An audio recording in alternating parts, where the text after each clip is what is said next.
So let's get started. So we're very happy to have Andrew Wagenmaker joining us from Berkeley. Andrew's a postdoc working with Sergey Levin, did his PhD at University of Washington, more in RL theory, but now he's been looking at applications of robot learning, particularly RL, to robotics. And he's going to talk about some work from both his PhD and his postdoctoral work on, realizing physical agents that can explore the world, or learn from experience, I should say. Yeah. Thanks for the introduction, Matt. I'm really excited to be here and talking with you all. So I want to start this talk by considering a simple task that probably many of us have done, and that's ironing a shirt. And I want to think about how I learned to iron a shirt.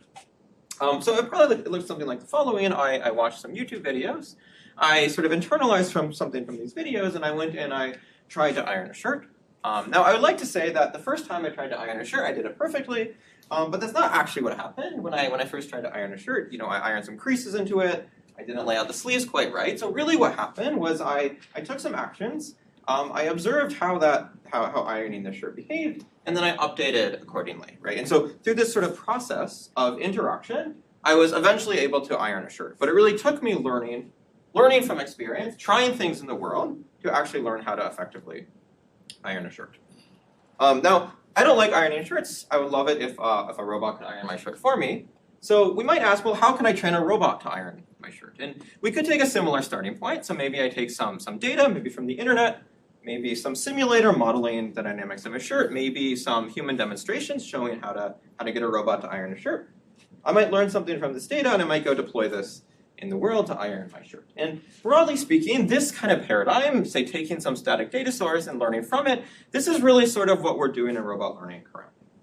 Or at least a part of robot learning that is kind of currently working, right? We've seen some really impressive results over the last few years operating roughly under this paradigm. But despite that, we still don't have robots in our homes ironing our shirts. So what is kind of the shortcoming of this? And if we look at each of these data sources, what we see is each has some fundamental shortcomings. So simulators are great, but it's really difficult to model the complexities of something like a shirt. Internet data we have a lot of, but we don't have any sort of physical grounding for it. Seeing a robot ironing a shirt, or seeing a human ironing a shirt in a video doesn't tell me what robot actions to send to my robot. And human demonstrations, when we have them, they're great, but they're expensive to get. We never have enough. And even when we do have them, there's some amount of distribution shift between the demonstrations I collected and the states my robot actually visits. So to get a robot to do a complex task like ironing a shirt, maybe instead of following this paradigm, we need to think about how, again, did I learn to iron a shirt? Right? And again, maybe this means we need to get our robots to learn from experience. Now, I'm not the first person to suggest we need robots to learn from experience. Turns out this has proved to be a very difficult problem. Okay, so how do we do this? How do we get robots to learn from experience towards enabling them to do these complex real-world tasks? Okay. Now, I spent most of my PhD actually trying to understand how do we learn from experience. And really what it comes down to fundamentally is I need to collect the experience that will let me distinguish the correct behavior. We typically call this process exploration. Basically it says I need to go try a bunch of stuff in the world, I need to see how the world responds, and then I can update my behavior based on what I observe. Right? And this process of learning from this exploration we usually would call reinforcement learning. So how have we thought about exploration and reinforcement learning in the past? And the conventional framing of this problem is something like the following. I drop some agent into the world without any prior knowledge of the world. The agent tries everything until they find the right behavior, and then they update based on this. So most of my PhD, I was focused on developing the algorithmic foundations for exploration, trying to understand how do we go from exploration that's maybe chaotic and random and inefficient to exploration that is focused, that is directed, that is adapting to the particular properties of an instance. And my work here spans domains from reinforcement learning to continuous control to active learning. And across these domains, these approaches I came up with are some of the fastest known approaches to exploration. Sort of in a more formal sense, the algorithms I came up with are instance optimal, going beyond some of these minimax style analysis that were popular in the RL community before this. But despite sort of pushing forward this sort of foundational approaches to exploration, all of this work, and indeed most of the RL work on exploration, operates under this paradigm where we don't assume prior knowledge about the world, right? And so along the way of developing these sort of algorithms, we also were proving theorems that say things like any agent without prior knowledge that wants to learn through interaction must explore the entire space. That fundamentally, if you don't have prior knowledge about the world, you can't avoid exploring everything. So we can make that more efficient in how we explore, but you can't get past some of these fundamental limits. And I would argue that for a lot of domains, this is probably okay, right? Let's say I want to learn in a simulator. Maybe I have some online recommender system or online platform optimization. I can collect millions of samples very easily in these domains and effectively, if not explore everything, at least come to approximate this. But a couple years ago, I joined a robotics lab and I wanted to understand how can I get my robots to actually learn through interaction? How can I get my robots to sort of explore? And what I quickly found is that this sort of exploration simply does not scale to the robot. This is like months of robot time and probably some burned shirts, right? I can't actually run this kind of exploration on my robot. It's just not physically feasible. So this conventional paradigm for exploration doesn't actually scale to the physical world, to real robots. So how do we go beyond this? How do we get our robots to actually learn through experience? And for this, I want to go back to how we think about how humans explore, right? So when I learned to iron a shirt, it maybe looked like this, right? I tried a small amount of very directed actions. And through this, maybe it took me 10 tries, maybe it took me 20 tries, I was able to quickly learn how to actually do this correctly, right? How do I actually instantiate this? Well, fundamentally, I was relying on prior knowledge, right? I watched a video tutorial, but I also know how a shirt behaves. I know something about the kinematics of my body. I know that hot objects will burn things, etc., right? Humans fundamentally rely on this rich store of prior knowledge to explore and efficiently learn through interaction. If we go back to this sort of conventional way, we think about exploration and reinforcement learning, as I've stated, like the sort of implicit assumption is that we operate without prior knowledge, right? And so perhaps the way we need to get beyond kind of where we're at is taking inspiration from humans and understanding how do we utilize prior knowledge to enable efficient exploration. So I want to just think about kind of where we've gone over the last 5 minutes. So I started with this question, how can I train a robot to iron my shirt? And I've ended up with this question of how can I utilize prior knowledge to enable efficient exploration? In other words, I went from this practical problem, I want my robot to actually do something useful, to this very sort of algorithmic question, right? How can I utilize prior knowledge to enable exploration? And of course, by solving the algorithmic question, we now want to get to a practical approach that we can actually run on a robot. So my research overall focuses around the question of how can we enable scalable exploration and learning from experience. And my approach to this is by taking practical problems, reducing these to algorithmic questions, building on sort of this sort of foundational algorithmic perspective from my PhD to answer these questions and then actually getting practical solutions. In particular, I'm excited right now about applying these approaches to enabling robotic capabilities. So while in this talk I'm going to focus on this question of how do we enable physical agents to learn from experience, I really want you to keep in mind that the underlying algorithmic question we're answering here is how can we utilize prior knowledge to enable efficient exploration. And what we'll see is that by answering this algorithmic question, we can make progress on actually enabling these real-world capabilities. Just zooming out a little bit, I also want to highlight that this algorithmic question, while I'd motivated it with this robotics context, is actually much more general. So we could look at domains like language models or the physical sciences. In these domains, we might also want to understand how do I utilize prior knowledge, maybe that's my pre-trained model, maybe that's something I know about the physical world, to enable exploration. Right? And so by taking this algorithmic approach, we can often obtain insights that extend well beyond the particular practical problem we might consider. But for this talk, I want to focus on this question of how do I enable physical agents to learn from experience. And in particular, I'm going to think about two different forms of prior knowledge that we often have available to us in robotic domains. Okay? So the first question we're going to look at is how can I utilize simulators to enable real-world learning from experience. Then we'll look at how do we utilize human demonstrations to enable learning from experience, and then I'll close with some future work. Okay, so let's dive in. How can simulators enable real-world learning from experience? So I'm going to start by giving a little context of how we often use simulators in robotics. And it looks something like the following. Maybe I have some real-world settings I care about. I know something about these settings. I know their physics. Maybe I have some data from them. And I use whatever information I have about these settings to build some simulated model that models sort of the dynamics of the real-world regime. Now, typically what we might do with this in robotics is we would go and learn to solve the task in the simulator, perhaps using my favorite RL algorithm. And then I take whatever I learned in the simulator and I go and deploy this in the real world and hope that it works there. Now, there's various other tricks we could do here. Maybe in your simulator, you do some amount of domain randomization. In the real world, you might do some RL fine-tuning. But broadly speaking, this is what we would call sort of the standard sim-to-real transfer paradigm. And in domains where this works, for example, the ones I have here, this is great, right? I can learn these complex behaviors. Learning these in the real world would not have been feasible, but learning them in the simulator, this is very easy. I can just collect millions of interactions in the sim, and learn the behavior. So when transfer works, sim to real transfer, we're quite happy with the results. Of course, the challenge is very often it doesn't work. So what I'm showing you here is that an example where in the simulator, we can successfully turn the screw, we deploy that in the real world, and the hand is totally stuck. It's not able to actually turn this bolt, okay? And this is very common in sort of manipulation domains, where modeling the world is really what is required, okay? And so the question I want to think about here is, in this regime, where this sort of standard sim-to-real transfer paradigm fails, how can we use simulator-assisted learn, or can we use simulators learn? To answer this, I'm going to formalize the setting a little bit. Okay, so we're going to say, I'm going to assume I have some simulator, I call msim, some real environment, I call mreal. And my goal formally is being given some reward function r, which we can just think about as quantifying our task, find an epsilon optimal policy that maximizes r in mreal. Okay, a bit of terminology. Policy here simply means a mapping from states to actions. It's the thing that tells my robot what to do. Epsilon optimal simply means that pi collects within a factor of epsilon reward of the maximum possible. Okay, so it's almost optimal. Now we need some assumption on how sim and real relate, so what I'm going to assume is the following. Basically, we have some dynamics gap. If P denotes the transition dynamics, then the transition dynamics of sim and real at every state can differ in total variation distance by at most a factor of epsilon sim. In other words, they're close, they sort of are related, but they don't have to be identical. Okay.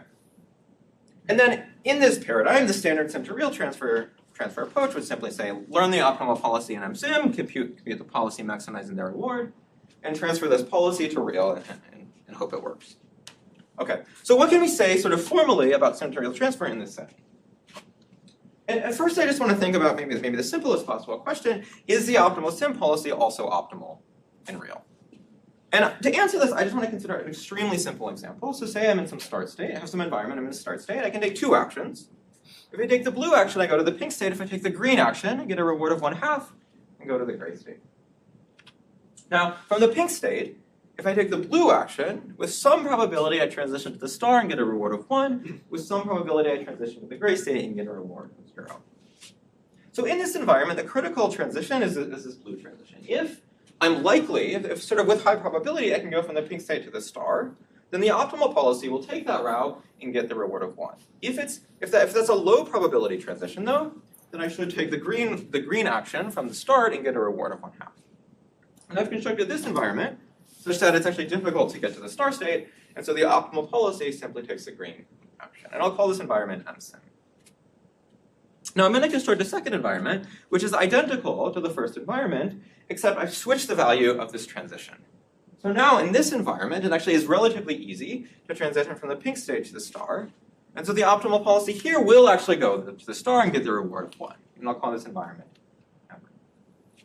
Now, what I want to highlight here is that I've only perturbed the transition a little bit, sort of within the dynamics gap assumption, but I've totally changed the behavior of the optimal policy, right? So small changes in the dynamics from sim to real can actually lead to drastic changes in the behavior of the optimal policy, such that if I transfer the optimal policy from sim to real, it's not going to actually perform, or it's not going to achieve the optimal behavior in real. Okay, so this says, direct transfer, at least the optimal policy in sim is not going to be optimal in real, but maybe this is sort of was obvious if we had just thought about it. Okay, so maybe a more interesting question here is actually, can I use the optimal sim policy to learn in real? Right? So maybe it's not optimal, but I could do something like the following. I take the sim policy, optimal sim policy, I deploy that in real, and then I use the experience this policy collects to learn the optimal policy in real. So would this work? Well, what do I have to do to learn the optimal policy in real? I have to critically get to this pink state, right? If I get to the pink state and play the blue action, then I can determine whether or not I'm likely to get the reward of 1, right? I can simply estimate how likely this transition is to occur, and from that determine the optimal policy. But we see from this how the sim optimal policy never reaches the pink state. In other words, if I run the sim optimal policy, not only is it suboptimal, but it gives me 0 information about what the optimal policy in real is. Turns out we can sort of formalize this a little bit more. We can sort of make this environment longer horizon, and we can show something like the following. If we run the standard sim to real transfer approach and use our simulated policy to learn in real, this can take an exponentially large number of samples to learn a good policy in real. Right? In other words, this is sort of mathematically, statistically not possible to use your sim optimal policy to learn in real. And I'd argue this is actually not unrealistic if we think about what really happens in sim to real transfer, right? This this policy here, not only is it not turning the screw, but it's collecting zero information about how we should turn the screw. All we can learn from this is that there's one way of trying to do it, it doesn't work, right? So it actually is not a useful policy to be running in the real world if we want to actually learn the right behavior. Okay, this is pretty pessimistic. I mean, it says that sort of the standard way we do sim to real transfer mathematically is, do you have a question, Matt? What if you do epsilon greedy? So I think in this case, if you try to do epsilon greedy, so okay, actually the theorem I have is with epsilon greedy. Okay. Yeah. So epsilon greedy would work on this example because it's very short, but you can blow up the horizon and show that epsilon greedy then you get this exponential dependence. And what's the action space here? In this actual example? Yeah. Do you remember? I actually don't. This is from another paper, so I'm not entirely sure. I can look it up later if you want. Yeah. Okay. So this is pretty pessimistic about standard sim to real transfer. So is there some way we could use our simulator to learn? What can we use a simulator for? And we could ask a different question, right? How should we explore to learn the optimal policy? And what I just told you is like, what do you need to do? You need to get to the pink state and play the blue action. If you do that, then you can learn about the optimal policy. Okay, so how would I explore in the simulator to do this? Well, I would simply take the blue action from the first state, right? This is sort of the optimal exploration policy in the simulator. Turns out, if we look at transferring that to real, this also is the optimal exploration policy in real. In other words, that in this example, even though standard sim to real transfer is going to fail, these instances have the same optimal exploration policy. So learning to explore in real, like learning to learn the optimal policy in sim, that process will actually transfer to real. And we can show formally that under our dynamics gap assumption, even in sort of more complex function approximation settings, transfer and exploration policies requires only a polynomial number of samples to learn epsilon optimal policy in real. Okay, so the story looks something like the following. Standard sim to real transfer, we transfer a policy, and maybe in real, I need to like spray my shirt first with a spray bottle, so this policy is suboptimal. Now, learning from this policy that's optimal in sim can require an exponential complexity. Our approach, what we call exploration policy transfer, in sim we learn some exploratory policies. We transfer the exploratory policies to real. We use the data they collect to learn in real, and then we refine that to get to an optimal policy. And this has a polynomial complexity. Okay, so in other words, mathematically, if we think about how we should use our simulator, we see this exponential gap between using our simulator to learn an optimal policy and using our simulator to learn an exploration policy, right? We should be using our simulators to learn to explore, not to learn to solve the task. So it's actually quite easy to implement some variant of this approach in practice, so we implemented this on a robot. We took a task where the goal was to pick up the beam, set it on the blocks, and we found that standard sim to real transfer is not able to succeed. Now we took our approach, we retrained some exploratory policies in sim. These are simply poking at the beam to learn something about its behavior. We transferred these approaches to real. These transfers, a very simple action, and we use the information they collected to learn in real. And we have other examples, in this case we do shuffleboard, where the similar thing applies. We're doing standard sim to real transfer, we can't actually learn, but doing our approach, we can learn to explore in the simulator and use that to learn in real. Yeah, good question. In your formal theorem, is there a dependence on the state space size? Yeah, so the formal theorems are proved under so we have to make some structural assumption on our MDP. We make this, it's called like low rank MDP assumption, which basically assumes that your transition functions can be decomposed as an inner product of some d-dimensional feature vector and d-dimensional measure. And so there's dependence on this d, the effective dimension of your MDP in the theorems. But it scales polynomially. So In the dimension. Yeah.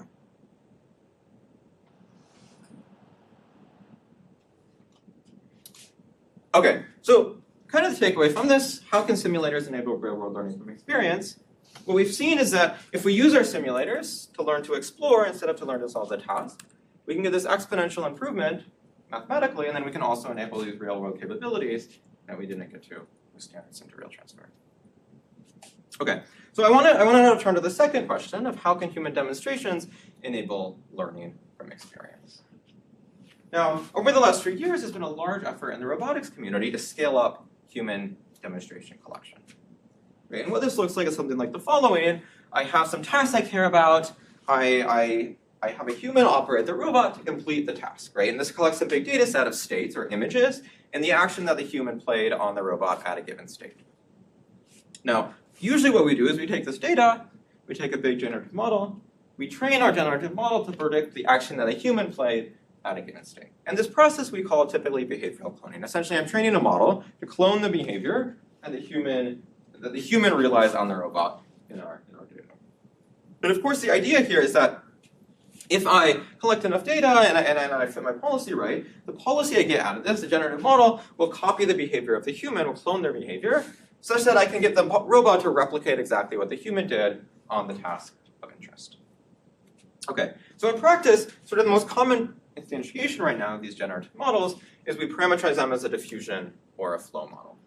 What does that mean? So a diffusion model, or a diffusion policy in this case, is simply a generative model that transforms noise, usually sampled from a standard Gaussian, via this iterative denoising process into an action that looks like it's trained to produce a demonstrator's action. Okay, there's a whole lot of details here about what's going on that I'm not gonna go over. The thing I just want to abstract away from this is that we can think of this diffusion policy, or the BC policy in this case, as simply being a mapping that transforms noise to demonstrator actions. And it just so happens that in practice, this sort of approach to training BC policies is about state of the art. So how do we deploy these? Well, we take some robot, we sample some noise, we denoise it to an action, we play this action on our robot. Do the same thing, sample noise, produce an action, play that on our robot. And roughly speaking, this is where the story ends in terms of how we usually think about learning from demonstrations. So we take our generative policy, our generative model, we deploy this in the world, and we hope it works. And what we often see with this is something like the following. The behaviors induced on the robot, in this case trying to pick up the spoon, are very reasonable. They sort of look like maybe what a human would do, but they're not necessarily that reliable. It might succeed less than half the time. Matt? Yeah, I think maybe I asked this during Coral, but is this because is this an issue with the diffusion policy, or is this because some of the demonstrations were suboptimal? So that's probably somewhat setting dependent. I would say probably, usually the demonstrations, if they're not perfectly optimal, are gonna be at least close to optimal. At least they're gonna be solving the task. So I think the issues often come in, like distribution shift, right? I fit my policy to the demonstration, but the actual states I operate on are not gonna be identical. So you have some shift there. That can be one issue. Another is just you might just not have enough data. There's all sorts of issues like that. Fitting diffusion policies perfectly is maybe hard. Like, that come into play, and so you get some amount of distribution shift. That means your policy is not going to be perfect. Yeah. Okay, so we're often operating in this regime where the policy we train via demonstrations is reasonable, but maybe not good enough. And I want to ask two questions here. Okay, so the first question I want to ask is, when we're in this regime where our policy is reasonable but not good enough, how can I leverage this policy to efficiently explore and improve? In other words, how can I get past this point where it's succeeding 20% of the time, 50% of the time, up to succeeding 100% of the time? And then the second question I want to ask is, how should we pre-train a policy that enables learning from experience? Okay, so this initial phase of taking human demonstrations and running BC on them, we usually call this pre-training. Is BC actually the right way to pre-train if I'm going to use this policy as an initialization to learn? For this first question, I'm going to assume that the correct behaviors are in distribution for the BC policy, and it will become clear what I mean shortly by that. And the second part, I'm not going to make this assumption. Okay, so let's start with this first question. How can I leverage a reasonable BC policy to efficiently explore and improve? To answer this, I want to just go back to this question of learning from experience, right? And I want to think about a case where I have some robot. Maybe it's trying to iron a shirt and is at this state sort of above the ironing board. And my instructional video says the first thing you should do when you iron a shirt is you're supposed to spray down the shirt with a spray bottle. Okay, so the first thing we want the robot to do is to pick up the spray bottle and spray the shirt with it. So how would I learn? How would I teach my robot to do this from experience? Now, in this conventional exploration paradigm, it might look something like the following. I can perturb my robot. I can have it move in any possible direction. Sort of all of these are equally good, so I'm just going to take one. It's going to move to some new state. I can again move my robot in any possible direction, and so forth, right? If I do this many times, maybe I get a set of trajectories that looks like the following.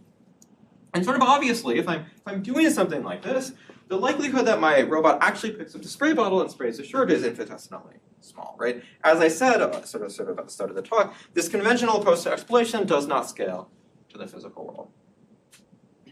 How would a human explore here, though? So say the human is at the state and a human's operating in the robot. Maybe there's a few things the human would do, right? They might go to the iron, they might go to the shirt, they might go to the spray bottle, maybe they don't know what the first thing they're supposed to do is. And so we might say this is sort of the reasonable set of actions a human would induce on the robot at that state. If we roll this out, how a human might explore is something like the following. They might take a very small number of semantically meaningful trajectories on the robot. If we compare this to conventional exploration, this is a very stark difference, right? The human exploration, we could actually run this on our robot, right? If we could somehow get our robot to induce this human-like exploration, we could actually run this exploration on our robot. The conventional exploration is simply not feasible to run on my robot. Okay, so how do I get my robot to induce this sort of human-like exploration? And this is where the BC policy can come in, right? So if we assume we have a BC policy that's been trained on this sort of reasonable human data that expresses the actions needed for improvement, the situation might look like the following. I might be at this state, and the BC policy has now been trained to produce an action that will go to the spray bottle, another one that will go to the shirt, and another one that goes to the iron. Right? In other words, if I could just explore over the output actions of my BC policy, I would actually be inducing this human exploration. But what I told you a few slides ago is that we can think of these BC policies as simply mappings from noise to demonstrate our action. So what I can do is I can take this exploration over normal action space, right? The conventional exploration that says go anywhere in normal action space. I can shift this to the noise space in my policy. I can say go anywhere in noise space.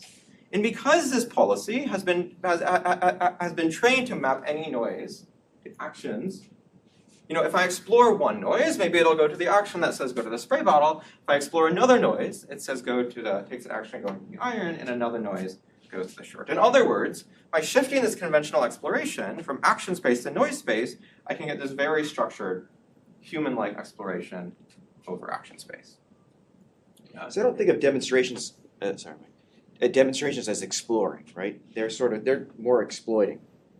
People have already done the exploration in these tasks. Yeah. So is it right to think of this as an exploration? So I think it depends sort of what we mean by exploration in some sense. Like, I think the situation we're often in, as I said with these BC policies, is like they're less than 50% success. We need to actually figure out how to get from 25% success to 100% success, and this does take some exploration. Like, I need to infer what action I should be taking. Now, maybe that action is not drastically different than the demonstration, so the exploration is very refined. But that's not exploring because humans explored. That's exploring maybe because the diffusion model didn't converge, or there's some, like you said, there's some domain shift. But the modes here are explore. This is not how a human would quote unquote explore. Well, I guess it depends. Like, so one behavior. Okay, so there's two actually behaviors we can observe in practice here. One is we actually get very refined sort of mode level exploration. Okay, right? So maybe this is the center of the mode, and the exploration we need is around there. And that is in some sense maybe my diffusion model hasn't like perfectly converged to the exact action that the human has played. And so there's some amount of variance that I can steer over. The other situation we actually do see in practice is often these robot data sets are truly multimodal, and that at an initial state, I could either go to the apple or I could go to the strawberry. And in some sense, from that initial state, my robot is 50-50 going to take one of these actions. In that case, I actually need to explore over like semantically meaningful directions. And so you can often in these situations actually steer from, say, this mode to this mode or something of that flavor. Yeah. You can check later. Yeah. So, are you using the diffusion model to map from one action space to another or one action distribution to another? So why do you need to start with one of these non-human actions and add noise versus just starting with a pure noise sample here? Is there? So I guess what we do is we start with a pure noise sample in the noise space. So we just take a pure noise sample from a standard Gaussian, and then we gradually, Okay, so I'm just confused about your diagram in terms of why you're overlaying some. Looks like you're overlaying some noised version of an action sample that you're then denoising. Oh, I guess my point here was simply that when we think about action in normal action space, we think about it can point in any possible direction. Mm-hmm. So I'm just taking this idea of pointing in any possible direction in normal action space and shifting it to pointing in any possible direction in noise space. Okay, so there's only one action distribution in here, which is the human action distribution. Yeah. There's another question. So when we learn anything, language, images, we typically learn a probability distribution over the next word or over the image, and a diffusion model is a probability distribution. Right. Is that a good way to think about your stochasticity in this case? If you have a probability distribution, you just draw from it. Yeah, I would say that is the diffusion model has learned a full distribution. So when we usually deploy it, we draw from a standard Gaussian, that's transformed to an action, but that's really then a distribution over action space. In some sense, what we'll get to in like one slide is we're going to take that distribution and we're going to like refine it. So in some sense, that distribution is maybe the full exploration distribution, but we want to sort of lock into the correct behavior there. But the behavior cloning will give you a distribution from the get-go. Yes. Yeah, and that distribution might look something like the following, right? Like maybe at this state, the behavioral cloning, like maybe we do have human demonstrations that go to each of these different modes. And so when we do the behavioral cloning, I get a policy that, probabilistically with some probability goes to each of these. And so with normal sampling, we're just going to sample these sort of with some probability each. Yeah. Okay. What is pi w? Is it something? Pi w, this is sort of just how we're thinking about selecting the noise. So the point is that rather than sampling noise from a standard Gaussian, I'm going to actually control the noise generation. You'll see in a second. Yeah. Okay. So let me go on to the next slide. But basically this says we can shift our exploration from noise space to action space, and we can induce this sort of structured exploration. But I can actually take this one step further. So let's say I sample some noise that produces some action. I play this action on my robot, and this does a thing, and maybe I get some feedback that that's the wrong thing. Then I can propagate that back, and I can recognize, okay, I explored this one noise, and it didn't give me the right behavior. So maybe next time I sample, I should shift my exploration to be sort of somewhere away from that noise. I can do this sample noise again. Maybe this time it actually leads to the correct action, the right behavior, and then I can propagate this back to sort of how I'm sampling the noise. And you can actually just do this, it turns out, with standard reinforcement learning training. So we train this policy, pi w, which selects the input noise in order to lock into the correct behaviors that are expressed by our diffusion policy. Okay, we ran this on a robot. Okay, so the conclusion is that BC policy can enable us to get this human-like exploration and then this human-like improvement by refining distribution. Okay, so we ran this on a robot.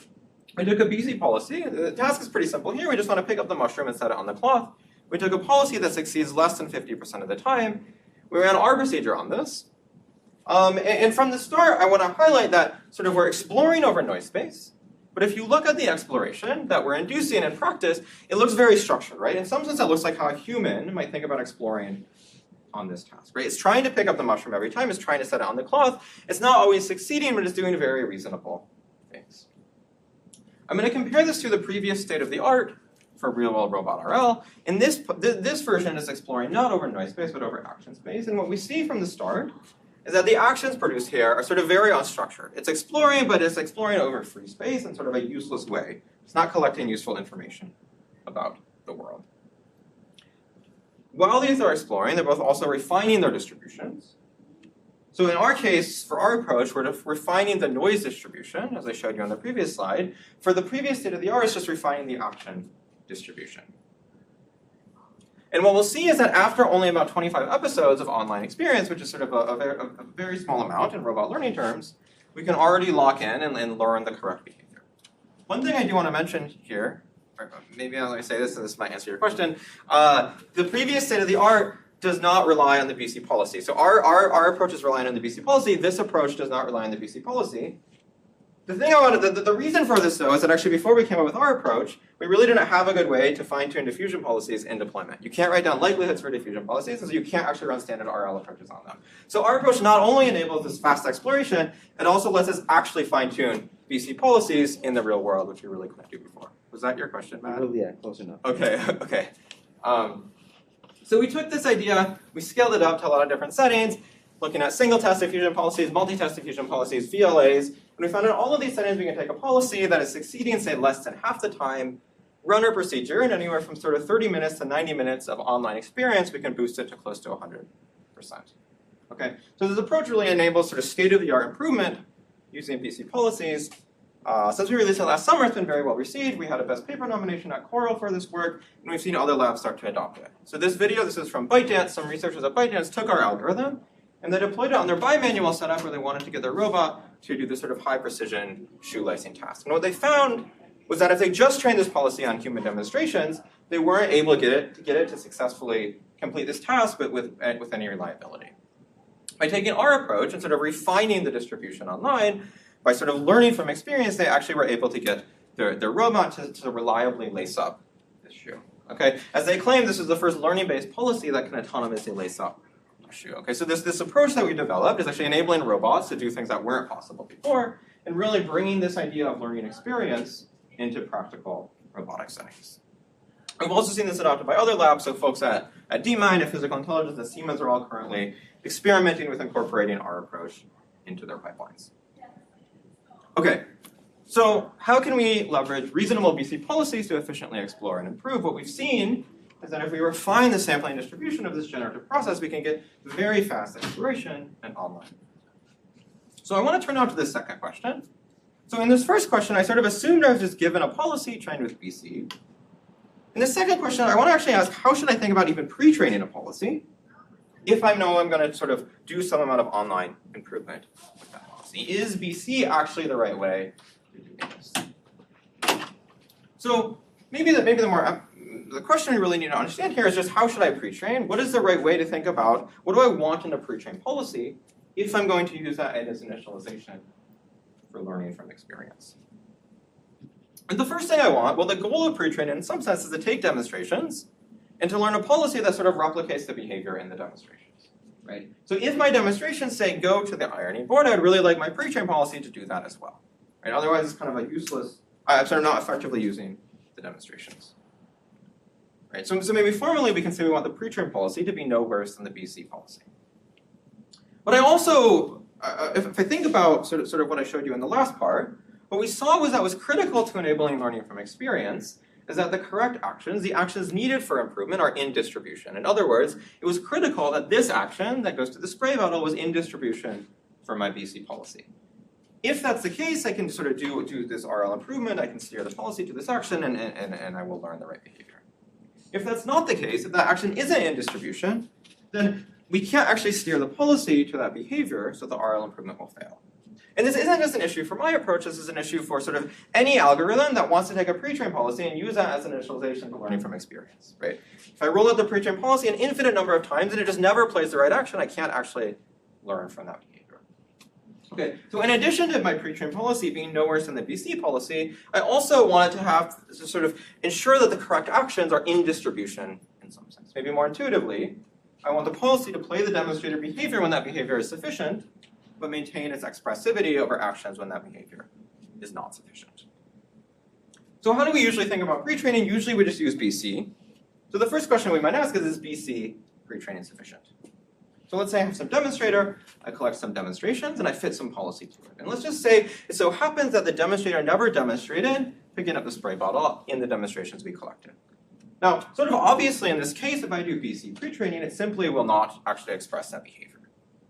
Okay, and sometimes this is just what BC is trying to do. If it doesn't see a behavior, it won't express it. Okay, so maybe not too surprising. We can show formally that this can happen, right? Even if the behavior is expressed by the demonstrator with some probability, my BC policy could fail to express that behavior, and because of that, it could fail to learn from experience. But there's actually a really easy fix here. What I can do is I can take my BC policy, I can add some amount of exploration to it, say at every state, instead of taking the BC action, I take some random action. Then this will obviously, in some sense, express the behaviors needed for improvement. The issue, as it turns out, we can show that there's a formal trade-off here. If I explore to express these behaviors, then I will inevitably hurt the performance of the BC policy. And if I reduce that exploration, if I want to maintain the performance of the BC policy, I actually can't add in significant exploration. In other words, I can either use my BC policy as initialization to explore, or I can ensure that my BC policy is doing reasonable things, but I can't have both if I'm doing it this way. Maybe more abstractly, the standard way we think about pre-training, using BC or BC plus exploration, doesn't give us an effective initialization, doesn't meet our sort of the objectives we set up. I'll also just mention here that this says something about even just how we think about standard RL fine-tuning of BC policies. If we have a BC policy and we add noise to it, we're sort of either, during our RL fine-tuning, either then we're going to be over-exploring or under-exploring. So how do we get beyond this? What is the right way to think about this? And for this, I want to take sort of a Bayesian perspective on demonstrators. Right? So let's say I have a demonstrator, I'll call them PyDemo. I have some demonstrations that are just drawn from a distribution conditioned on PyDemo. And I'll assume some prior, uniform prior over demonstrator policies. Now, given this prior, given these demonstrations, I can write down a posterior distribution that says basically for any policy pi, how likely was that to be my demonstrator policy conditioned on these demonstrations? And this is sort of just standard Bayes rule. If we think about it through this lens, what we see is that the BC policy is the map estimate here. The BC policy simply takes the argmax of my posterior distribution. It simply reduces my posterior to a single point that is the most likely policy under that posterior. But with this framing, it sort of motivates the question of maybe, instead of looking at just this point estimate, as BC does, I consider the full posterior. And if we write down what the posterior looks like, what we see is that the posterior sort of collapses the variance at states where we have high data density, because I know what my demonstrator will do there, so my posterior has very low variance. But at states with low data density, say past the iron, the posterior has very high variance because I don't know what my demonstrator will do there. In other words, the demonstrator posterior adjusts its exploration in accordance with our uncertainty of the demonstrator's behavior. We can show formally that the demonstrator posterior has the same pre-trained performance as the BC policy, but it has a maximum action expressivity out of all such policies that has the same pre-trained performance, right? And the intuition here is that if I add exploration proportional to demonstrator uncertainty, my BC policy may or may not have actually been right at a state where I'm adding exploration, because I don't know I don't have a lot of data density, I can't really guarantee the BC policy was right. So adding this exploration doesn't actually hurt pre-trained performance, right? Okay, and so this demonstrator posterior perfectly interpolates between states where I don't know what the demonstrator will do and I should be exploring, and states where I do know what the demonstrator would do and I shouldn't be exploring. So the takeaway in some sense is that rather than pre-training with BC, you should pre-train to fit the demonstrator's posterior. And one thing I want to highlight here is we're doing BC in robotics. This is also though how we pre-train LLMs. Essentially all of machine learning right now is doing BC, and this says that there's actually something fundamentally better we can do. I can get a pre-train policy that's identical to the BC in terms of pre-train performance, but is more expressive for online fine-tuning. Isn't this what a diffusion policy is going to give you? It's going to give you this posterior distribution over the No, demonstration? the diffusion policy would actually just fit the BC policy. It's just gonna, if you trained a BC, let's say we had sort of an infinite parameter diffusion policy and I train it to convergence, then it's gonna produce just the action I saw. I think the reason, we also see distributions because maybe parameterization things and stuff. Yeah, I think of an athlete that, something like tennis, where people fall into different behavioral patterns and have to be retrained or something. So would that imply that the posterior on policies is highly multimodal? You get these local modes that... Yeah, it could be, it potentially could be. I guess actually one thing, maybe one small detail here is when I say demonstrator posterior, this is a full distribution. What I'm actually showing you here and what the theory thing is you compute the expectation over the demonstrator's posterior. That's what I was wondering, Yeah. So you kind of collapse that multimodality. Yeah. Okay. So turns out you can actually implement this very easily. You only need to use supervised learning to implement this. We can implement it in standard BC pipelines. So we implemented this on a robot. On your left, this is the BC pre-train policy, and on your right, this is the demonstrator posterior policy. Here I'm just showing you pre-train performance. And what we see is that both are sort of doing reasonable things, but mostly failing to put the mushroom in the pot, or sort of the corn in the pot. If we run fine-tuning though, what we see is that the BC policy is very difficult to improve here, but the demonstrator posterior can be much more easily improved. And sort of generally we observe this to be the case that pre-trained performance is the same for the BC policy and the demonstrator posterior, but we get roughly sort of a 2x gain in terms of fine-tuned performance with various standard fine-tuning approaches with the demonstrator posterior. Okay. So how can human demonstrations enable learning from experience? What we've seen is that I can take a BC policy, refine its distribution, and learn very quickly online. But I can also, if I can pre-train the policy myself, obtain an even better initialization than BC. So I want to just, to close, sort of think about some sort of connection between these two settings. So in part one, we looked at how to use simulators. In part two, we looked at how to use demonstrations. And if we look at how existing work might approach using these, well, the existing approaches are basically standard sim-to-real transfer and behavioral cloning. Conceptually, what these both say is use your prior knowledge to directly train a policy to solve the task. What we've seen is that this can both fail to solve the task and to fail to enable learning from experience. So this is true both in practice and theoretically. In contrast, what I propose is that use your simulator to learn to explore, use your demonstrations to obtain this demonstrator posterior. In other words, use your prior knowledge to enable efficient exploration. And if we do that, then we can actually enable learning from experience. And we see this both in practice, it yields to real robot results, but also theoretically, these approaches are provably better. Okay, so how can we enable physical agents to learn from experience? We should use our prior knowledge, carefully use our prior knowledge to enable exploration, and then we can get there. What I want to highlight here too is that fundamental to answering this was actually answering this algorithmic question, right? By understanding how do we utilize prior knowledge to enable efficient exploration, we were actually able to get to these approaches. In other words, answering this practical problem required answering this algorithmic question. Right. For this, I just want to highlight that sort of all of this, while I haven't talked about it today, sort of answering it, both framing and answering these algorithmic questions, I'm really building here on these algorithmic, these theoretical foundations I developed in my PhD for thinking about how we should make decisions, how we should learn, how we should explore. Okay? And so getting the insights that actually get us past where existing work has gotten requires often more than just tinkering on my robot. Actually, it requires thinking mathematically about the structure and the information I have about how I should do exploration, and using that to actually get practical solutions to my problems. Okay, so I'm just going to close. I think I'm running low on time. So I'll just say a few words on future vision and leave a few minutes at the end for questions. Okay, so where do we go from here? So I framed this talk around this question of how do I get my robot to iron? And I would love it if my robot could do that, but we want more than this, right? I want robots that are generally useful in the household. I want robots that can handle dangerous jobs. I want robots that can maybe help take care of us physically. Right? In other words, I want robots that improve the day-to-day quality of human life. Now, the examples I've shown you in this talk, I think we made real progress in enabling robots to learn from experience, but these are still limited in many ways to sort of constrained in the lab settings.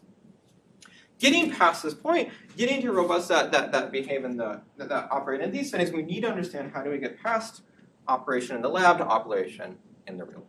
Okay, and so my research, my future research is sort of centered around trying to understand how do we bring robots, how do we bring interactive agents into the real world, and in particular trying to understand and answer the algorithmic questions, the algorithmic bottlenecks that we're facing in getting to this point. So I'll just highlight a few questions here that I'm excited about. The first question is broadly, this practical question, how do I get my robot to explore and improve in open world scenarios? Right? If we think about a kitchen, well, what do I need my robot to do? I need it to understand where do I find the soap, where do the plates go, how should I arrange the dishes in my dishwasher. In this talk, we've looked at what we might call action level exploration. Right? How do I refine the motor commands to get reliably solve this task? The exploration we're talking about here, right, I need to explore to find the soap, but this is maybe more semantic exploration. Right? I need a reason at the level of like, what cabinet should I be looking in? What room should I be in? Right? This is also exploration, but it's operating at maybe a level of one higher level of abstraction. Okay, so getting to the point where we can have robots operating in the home, we need to think about how do we enable this sort of semantic exploration. And here I'm really excited about a source of data I didn't talk much about today, which is internet data, in order to enable this. So I think algorithmically we need to understand how can internet pre-training enable semantic exploration. Another situation we're often in as roboticists is where we kind of need to decide what to do, right? Should I go out and collect more demonstrations, improve my robot that way, or is my robot good enough I can start running online? Right? And if we think about, say, a robot setup, this is actually a real question you have to answer. Should I dump $1 million into collecting more demos, or should I just go deploy my robot in the real world? Right? In other words, when is my prior knowledge sufficient to enable exploration, and when do I need to go out and collect more prior knowledge? Right? And I think about this question actually very information theoretically. Right? When do I actually have enough information to solve my problem? And how do I develop the information I need to solve it? Right? And so I'm excited here about sort of applying some of these more practical approaches to exploration I've talked about in this talk, and but combining that with sort of these algorithmic foundations, trying to build out our understanding of how we actually think about exploring with prior knowledge. And finally, the last question I'll think about is how can we get our robots to interact reliably and safely? Right? If I want to deploy my robot in these environments, I want to make sure it doesn't hurt people, it doesn't break every dish in my kitchen.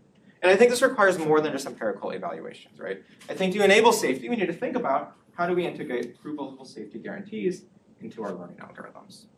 So I've done a little bit of work on this over the years, but I'm really excited about trying to scale this to real-world robotic settings and sort of scale some of these theoretically justified approaches that can enable provable guarantees to real robotic control settings. Okay.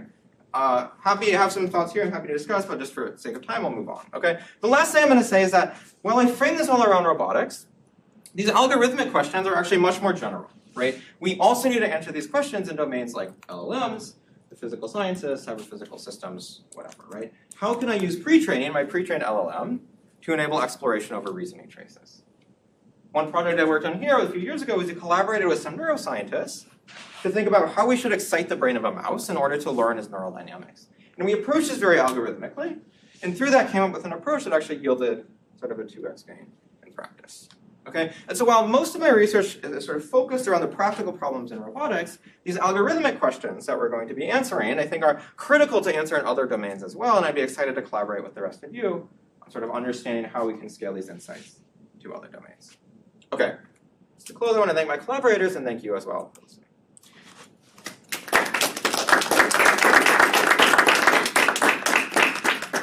We have time for a couple of questions. In which assumption are we saying in the initial noise space that the action can be separable? Like how? But I think it's a strong assumption. What about the good action corresponding with rational noise and the bad action corresponding with irrational noise? Suppose they are not distinguishable. Yeah, so I think this is a good question. So in practice, we just don't observe this. So in practice, and this is actually a much more general observation also in the image diffusion space, the noise space you learn in your diffusion models is often sort of very structured. And the reasons for this are maybe a little bit opaque. Like I don't think we actually fully understand why broadly this happens, but we observe in practice this actually happens. So usually you actually very quickly can learn.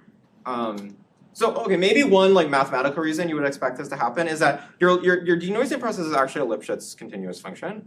Okay, so you can't have good action is here, bad action is here, you can't arbitrarily mix them in noise space simply because it's a Lipschitz mapping. And so there's some reason from that, but I mean, even more generally than this, we just observe that the noise spaces tend to be very structured. In some paper, I saw this saying each mode in the generative space corresponding to the basin of the initialization noise space. Do you think that is something based? So I'm not familiar with that work in particular. I think this is very possible, right? Although there is actually some very interesting work in the image diffusion space that basically says, take two totally different architectures, train on the same data set, they actually learn the same noise space. So if I take some initial noise from architecture A, I diffuse it to an image, I take that same noise for architecture B and diffuse it to an image, I get basically the same image. So it's not very obvious why this happens, but something about the data